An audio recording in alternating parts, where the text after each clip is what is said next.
Welcome to Dr.Anil'S Botany. Today, let us see the shoot system. We have already completed the root system. There are different types of roots: monocotyl root, dicotyl root, normal functions of root, various types of root modifications we have completed. Today, let us see shoot system. What is a shoot system? Usually the parts of plants seen above the surface of the soil is called a shoot system. See, usually, exemptions are there. That is why I am using the word usually. Usually the part of plant seen below the surface of the soil is called a root system. And usually the part of plant seen above the surface of the soil is called a shoot system. In which part of the embryo develops into shoot system? Plumule of the embryo develops into shoot system. The radicle of the embryo develops into root system. Plumule of the embryo develops into shoot system. The shoot system consists of stem, leaves, flowers, fruits. See, the shoot system consists of stem, leaves, flowers, and fruits. Right? Could you follow me? See, what is stem? What is stem? It is the main axis of shoot system. Stem is the main axis of shoot system. It has nodes and internodes. Stems have nodes and internodes. It is totally absent in the case of root. Morphologically, we can differentiate root and stem. Root lacks nodes, internodes. The stems have nodes and internodes, usually green color. Stem, as in the case of root, you can see dicotyl stem is there, monocotyl stem is there. So in monocotyl stems, we can easily differentiate the sheathing leaf base is surrounding the stem, and secondary thickening seen in dicotyl stem, and totally absent in the case of monocotyl stem. Exemptions are there. So the stem is classified into monocotyl stem, dicotyl stem, aerial stem, subaerial stem, and underground stem. Usually the part of plant seen above the surface of the soil is called a shoot system, and that shoot system consists of stem, leaves, flowers, fruits. Stems, underground stems are also there. That is why the stems are classified into aerial stem, subaerial stem, and underground stem. Could you follow me? Okay. Then based on the habit of the plants, this we can classify based on the general habit of stem. Plants are classified, that is erect stemmed plants and weak stemmed plants. Right? Erect stemmed plants, the plants which can grow erect called erect stemmed plants, and the plants which cannot grow erect called weak stemmed plants. Erect stemmed plants are herbs, shrubs, and trees. Herbs. What is herbs? Herbs are smallest plants with a succulent or fleshy stem. Herbs are smallest plants with a succulent or fleshy stem. Could you give me an example? That is peperomia. It's a typical example. Then what is shrubs? Shrubs are bushy plants with woody branches rises from the stem, and the main trunk is not prominent, and it is smaller than trees. Could you give me an example for shrubs? You can give me several examples. You can give me one or two examples. The typical example of shrubs: ixora,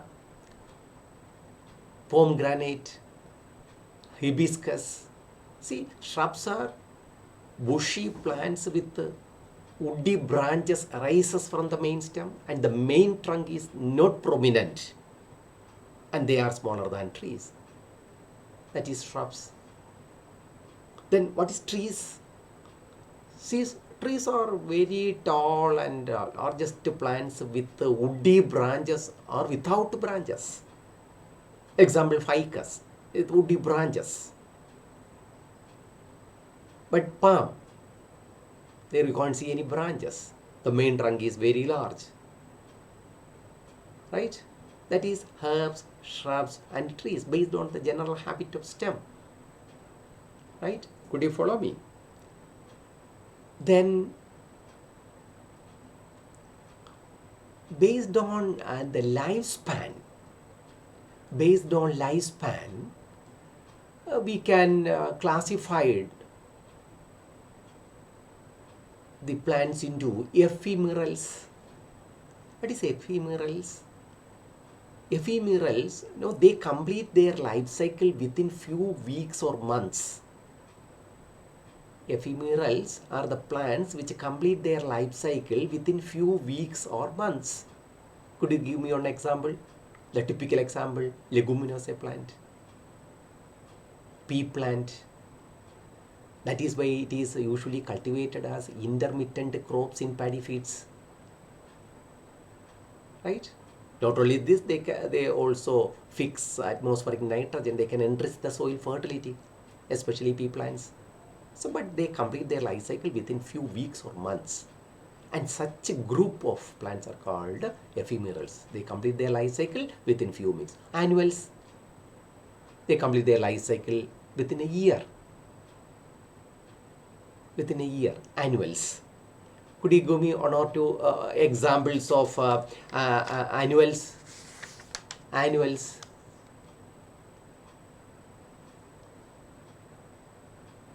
Groundnut,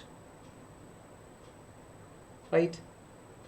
Then sunflower. So they complete their life cycle within a year, and they flower only once in their lifetime. And such plants are also called monocarpic plants. Annuals are monocarpic plants. Then biennials, they complete their life cycle within 2 years. Usually in the first year, they usually complete their vegetative growth. In the second year, they produce flowers and fruits. So they are called biennials. Example, Amorphophallus. Typical example, Amorphophallus. Then cabbage, radish. See, they are all biennials. They complete their life cycle within 2 years. In the first year, they have usually completed their life cycle. The vegetative growth, and in the second year, at the end of their life, they produce flowers. They are also monocarpic plants. They live for 2 years, but they flower only once in their lifetime. So it is called monocarpic plants. Then example, I will tell you, Amorphophallus. It's a typical example for biennials, cabbage, radish. Then coming to perennials. See, the word itself explains its meaning. Perennials, they live for longer period. They flower many times in their lifetime, and such plants are called polycarpic plants. Perennials, they live for longer period and they produce flowers in each and every year, and such plants are called polycarpic plants. The others we call it as annuals, ephemerals, biennials. They are called monocarpic plants because they flower only once in their lifetime. Perennials, they live for longer period and produce flowers many times in their lifetime. They are called perennials. Right? Example, mango, jack tree. See, so many examples we can give. But some plants, especially bamboo, they live for longer period, but they produce flowers only once in their lifetime. Maybe 100 years, maybe 75 years, maybe 120 years. They produce flowers. After producing flowers and fruits, the entire plant perishes. or dries off. And such perennial plants are also monocarpic in nature. They live for longer period, but they produce flowers only once in their lifetime. Typical example, bamboo. Bamboo, they flower once in 100 years or 120 years or 75 years. They live longer period, but they produce flowers only once in their lifetime. After producing flowers and fruits, then the entire plant perishes. Such plants are called all perennials are not polycarpic. That is why I told you the bamboo live for longer period, but they produce flowers only once in their lifetime. Okay, that based on the lifespan we can classify the plants. See, then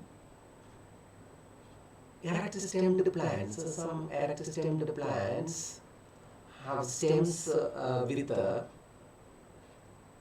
hollow internodes. As in the case of bamboo, you can see here, as in the case of bamboo, there you can see a solid nodal region and hollow internodal portion. And such a type of stems we call as culms, C-U-L-M-S, culms. See, stem with hollow internode. In some plants, like coconut and palm, dates palm and all, there the trunk with prominent and persistent leaf scars is there. Whenever the leaf falls, then a scar is persistent on the main trunk. Such a type of stems are called codex stem. Stem with the prominent, persistent leaf scars. As in the case of coconut, you can see permanent, persistent leaf scars are there on the trunk. Such stems are called codex stem. Then codex stem. Then pseudostem is there. As in the case of banana, you can see here, you can see the tightly packed overlapping leaf sheaths are there, and it forms a trunk-like structure. And this stem is called pseudostem. See, comes codex stem, pseudostem. Erect plants have some type of stems we call it as comes, codex stem, comes with, in the case of bamboo there you can see hollow internode. Stem with prominent persistent leaf scars, as in the case of coconut and palm. Such stems are called codex stem. Then pseudostem. Right? Could you follow me? Right? Yes. So the branching pattern. See, there are mainly two types of branching patterns you can observe in the case of erect stemmed plants, especially tree species. Excurrent branching. The excurrent branching, no, the lowermost branches are very longer and the youngest branches are very shorter in size. The older branches are seen at the base and they have longer stem. Younger branches seen at the tip, they are smaller in size, as if the entire plant looks conical in appearance. Such type of branching pattern is called excurrent branching. Excurrent branching pattern, conical shaped. In all coniferous plants you can see. This type of branching arrangement we call as the acropetal type of arrangement. What is acropetal type of arrangement? Acropetal type of arrangement means the lower, the older branches with the longer stem seen at the basal region, and younger branches with a shorter size seen at the topmost portion. This type of arrangement we call it as acropetal. And the lower branches having longer stem and younger branches with the shorter branches, and the entire plant looks conical in appearance. This type of branching pattern is called excurrent branching, acropetal branching. Then another most common type is decurrent or deliquescent branching pattern. So in the case of deliquescent or decurrent branching pattern, there is no definite arrangement of branching is not there. The lower branches grows, younger branches also grows as in the main trunk, similar to that of main trunk. So in the entire plant is spread like anything. Example, ficus plant you take, mango plant you take. See, in these forms have many dominant branches with a spreading crown. Fungos, the lateral branches growing at the similar rates at the main axis. See, this type of branching pattern is called decurrent or deliquescent branching. Okay, deliquescent branching or decurrent branching. So these are the main type. Another type is also there, but the main type, I have explained only the main type, ascendant branching and decurrent branching. Okay. Then coming to weak stemmed plants. Weak stemmed plants, see, weak stemmed plants are of different types. Creepers are there, runners are there, climbers are there. What is creepers? The creepers are weak stemmed plants. They cannot grow erect. They are creeping on the surface of soil. Example, watermelon, as in watermelon, pumpkin, then sweet potato. Their stem is very weak. They are creeping on the surface of the soil. Then another type of weak stemmed plant is called runners. This is also one of the subaerial stem modification. We can discuss in the subaerial stem modifications also. But runners are also seen on creeping on the surface of the soil, but the stems seen below the surface of the soil. In the case of spider grass, peppermint, strawberries, there you can see the runners. Then another type is called climbers. In the case of climbers, they are also weak stemmed plants, but with the help of supporting object, they can climb. So their stem is somewhat stronger than the creepers and runners. They cannot grow erect without the support, but the supporting object they can climb. It requires external assistance, that is all. And such, for example, money plant, synapses. So there the stem is somewhat stronger than creepers and runners. So the weak stemmed plants are classified into creepers, runners, climbers. Okay, good. Then what are the normal functions of stem? What are the normal functions of stem? The main function of the stem is mechanical support.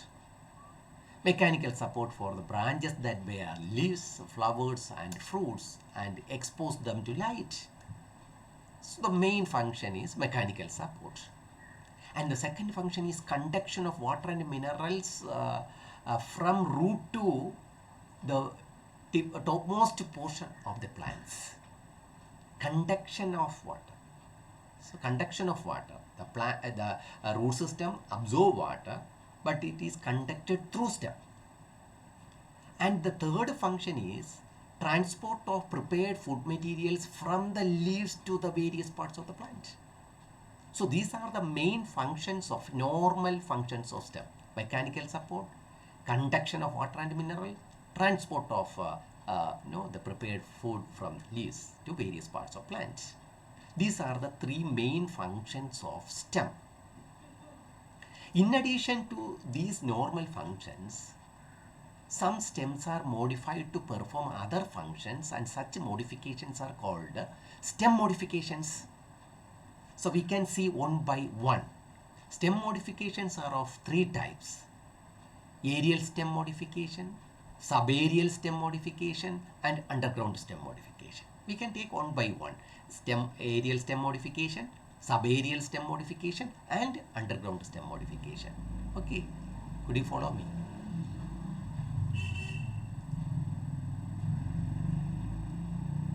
See, aerial stem modifications. The first one is stem is modified for as a tendril, modified as tendril.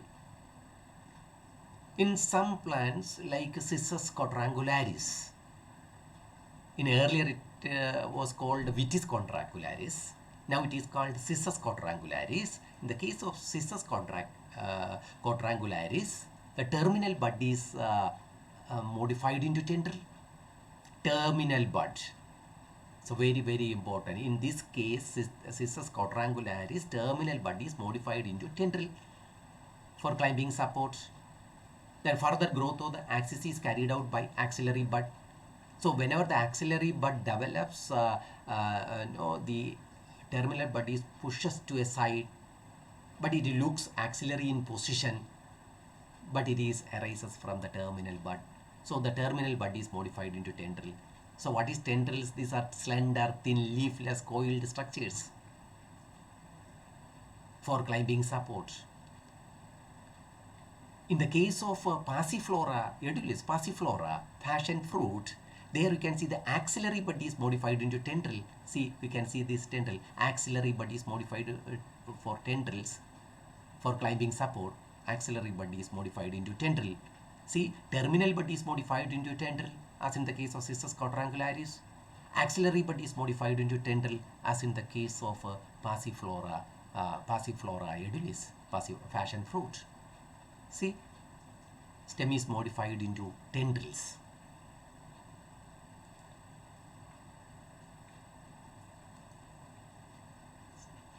Then stem is modified into hooks and thorns.